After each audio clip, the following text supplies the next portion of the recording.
شاید ان کو نظر لگ جائے. تو اس خوف سے انہوں نے ان کو کیا کہا کہ کٹھے نہ داخل ہونا. اور ویسے بھی حدیث میں آتا ہے کہ نظر جو ہے وہ برحق ہے.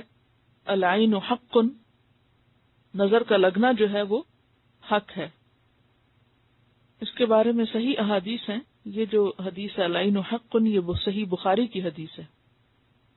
ایک اور روایت میں آتا ہے، بخاری اور مسلم کی روایت ہے، حضرت عائشہ فرماتی ہیں نبی اکرم صلی اللہ علیہ وسلم نے ہمیں حکم دیا کہ ہم نظر بد سے بچنے کے لیے اللہ کی پناہ لیں.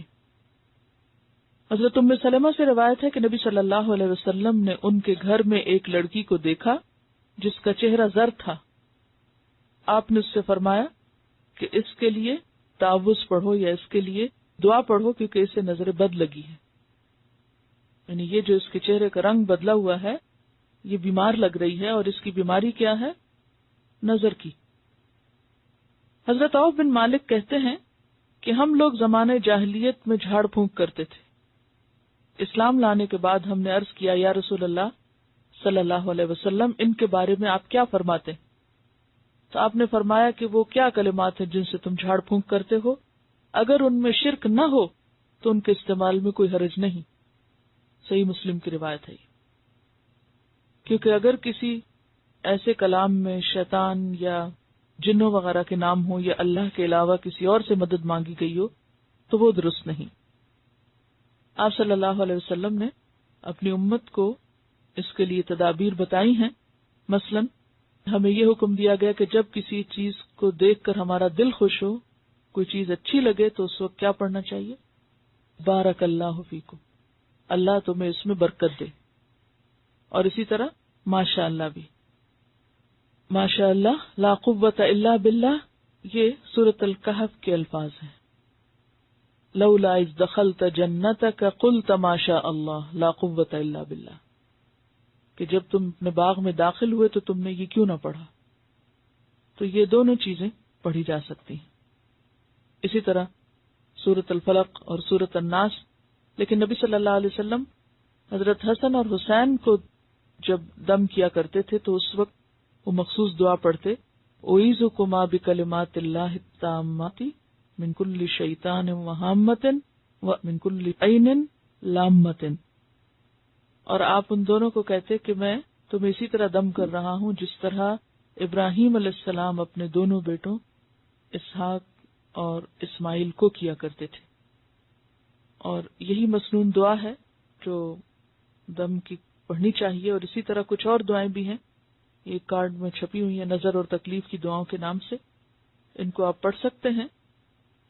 اور بات یہ ہے کہ انسان کی جو آنکھ ہے اس کے اندر بہت اثر ہے. اس کے اندر سے جو ریز نکلتی ان میں بھی ایک طاقت ہے. بالکل ایسے جیسے سورج کی ریز ہیں یا چاند کی ہیں یا ستاروں کی کرنیں ہیں یا کسی بھی چیز کی، یا ایکس ریز ہیں یا پھر الٹرا وائلٹ ریز ہیں. تو ریز جو ہیں یعنی کسی بھی چیز سے نکلنے والے جو اثرات ہیں وہ اپنا اثر رکھتے ہیں. اور بعض اوقات اچھا اثر ہوتا ہے اور بعض اوقات نہیں ہوتا. اب مثال کے طور پر آپ دیکھیں کہ وہ بچے جو ماں باپ کی نگاہوں کے سامنے ہوتے ہیں یا ماں باپ کی شفقت ان کو ملتی ہے تو ان کا انداز اور ہوتا ہے. اور جو یتیم بچے ہوتے ہیں یا ماں باپ کی شفقت سے محروم ہوتے ہیں یا ماں باپ کی جو نظر ہے یا توجہ ہے ان پہ نہیں ہوتی تو وہ مختلف ہوتے ہیں. اسی طرح آپ دیکھیں کہ نگاہ جو ہے وہ محبت کی بھی ہو سکتی ہے، حسد کی بھی ہو سکتی، نفرت کی بھی ہو سکتی، اور ہر طرح کی نگاہیں جو ہیں وہ محسوس بھی کی جاتی ہیں. حالانکہ آپ ان کو ڈیفائن نہیں بھی کر سکتے لیکن محسوس ضرور کر سکتے ہیں. انسان کے جو دل کے احساسات اور جذبات ہیں وہ اس کی نگاہوں سے ٹپکتے ہیں، خواہ وہ خوف ہو یا غم ہو یا غصہ ہو یا نفرت ہو یا محبت ہو یا کسی بھی طرح کے جذبات ہوں. تو جب انسان کے دل کے جذبات اس کی نگاہوں کے راستے دوسرے انسان پہ پڑتے ہیں تو اس کے جسم میں ایک ری ایکشن ہوتا ہے اس کا. اسی وجہ سے آپ نے دیکھا ہوگا کہ جب ایک شخص دوسرے سے محبت کرتا ہے تو دوسرا بھی جواباً اس کا ری ایکشن کیا ہوتا ہے؟ محبت کا ری ایکشن محبت میں ہوتا ہے، اور عام طور پر نفرت میں. تو جو لوگ محبتیں دینا جانتے ہیں ان کو ملتی بھی ہیں، وہ لینا بھی جانتے ہیں. لیکن اگر آپ کسی کو نفرت دے رہے ہیں تو جواب میں محبت ایکسپیکٹ نہ کریں. تو یہ ایک دو طرفہ معاملہ بھی ہوتا ہے. بہرحال اقبال نے تو کہا تھا، نگاہ مرد مومن سے بدل جاتی ہیں تقدیریں، جو ہو ذوق یقین پیدا تو کٹ جاتی ہیں زنجیریں. تو اس کا یہ مطلب نہیں کہ اس کے پاس کسی بھی نگاہ مرد مومن سے مراد یہ ہے کہ کوئی اس کے پاس ایسا اختیار ہے یا ایسا زور ہے یا قوت ہے کہ جس سے وہ نعوذ باللہ اللہ کے اختیارات میں شریک ہو گیا ہے. نہیں، اس سے مراد یہ ہے کہ انسانوں کو اللہ نے جو مختلف طرح کی طاقتیں دے رکھی ہیں، وہ طاقت صرف ہاتھ کی طاقت نہیں، وہ صرف زبان کی طاقت نہیں، وہ نگاہ کی بھی ہے اور وہ انسان کے عمل کی بھی ہے. اور یہ ساری چیزیں اثر انداز ہوتی ہیں. یعنی کسی انسان کا محض وجود جو ہے وہ ماحول کو مختلف کر دیتا ہے. اور اسی لیے آپ دیکھیں کہ گھر میں جب ماں ہوتی ہے تو صرف اس کی جو پریزنس ہے یا اس کا جو وجود ہے وہ بچوں کو اور طرح کا اثر دیتا ہے، اور اس کی ایبسنس جو ہے وہ بالکل ایک اور فیلنگ دیتی. یہ کیا چیز ہے؟ یہ محض ایک وجود ہی تو ہے کہ ماں کا ایک وجود موجود ہے، تو اس کی جو موجودگی ہے اور اس کی جو فیلنگ ہے اور جو اس کے اثرات ہیں اور اس کی جو محبت ہے یا اس کا جو غصہ ہے یا جو بھی اس کی کیفیت ہے وہ پورے گھر پر اثر انداز ہوتی. اگر گھر میں ایک شخص خوش نہ ہو تو وہ سب کو متاثر کرتا ہے. اگر ایک شخص غمگین ہو تو وہ غیر محسوس طریقے سے کچھ بولے بغیر سب کو غمگین کرتا ہے. تو احساسات انسانی زندگی میں اور جذبات بہت زبردست رول پلے کرتے ہیں. تو اسی طرح جو نظر کا لگنا جو ہے، اس پہ اور بھی بہت سی تفاصیل ہیں، احادیث ہیں، اس وقت ان کا موقع نہیں ہے، لیکن اس سے انکار نہیں کیا جا سکتا. اور خاص طور پر اگر غیر معمولی قسم کے اثرات انسان اپنے اندر پائے، بے چینی کی کیفیت یا کچھ بھی، تو اپنے اوپر خود بھی پڑھ کے دم کیا جا سکتا ہے.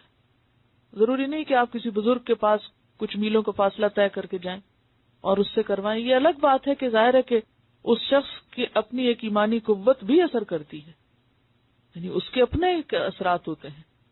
لیکن اللہ کا کلام جو ہے وہ جو بھی پڑھے گا اس کے اندر وہ روشنی آنے لگے گی. آپ صلی اللہ علیہ وسلم ہر روز رات کو سوتے وقت کیا کرتے تھے؟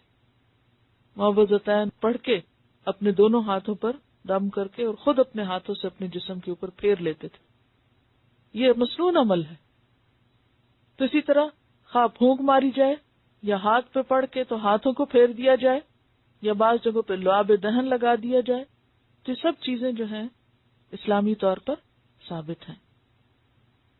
بہرحال یہ سب تدبیریں ہیں، حکم اللہ کا ہوتا ہے. تدبیر کرنے کو کہا گیا ہے اور کرنی چاہیے.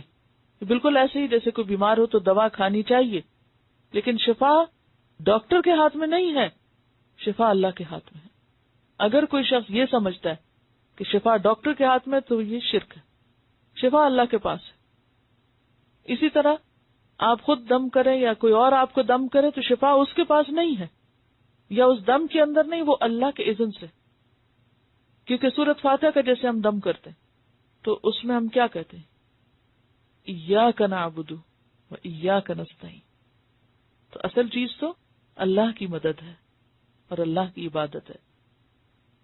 تو یہاں یعقوب علیہ السلام بہت واضح طور پر بتاتے ہیں کہ تم تدبیر اختیار کرنا تاکہ تمہیں کوئی تکلیف نہ پہنچے، کوئی ایول آئی جو ہے وہ تمہیں نقصان نہ دے.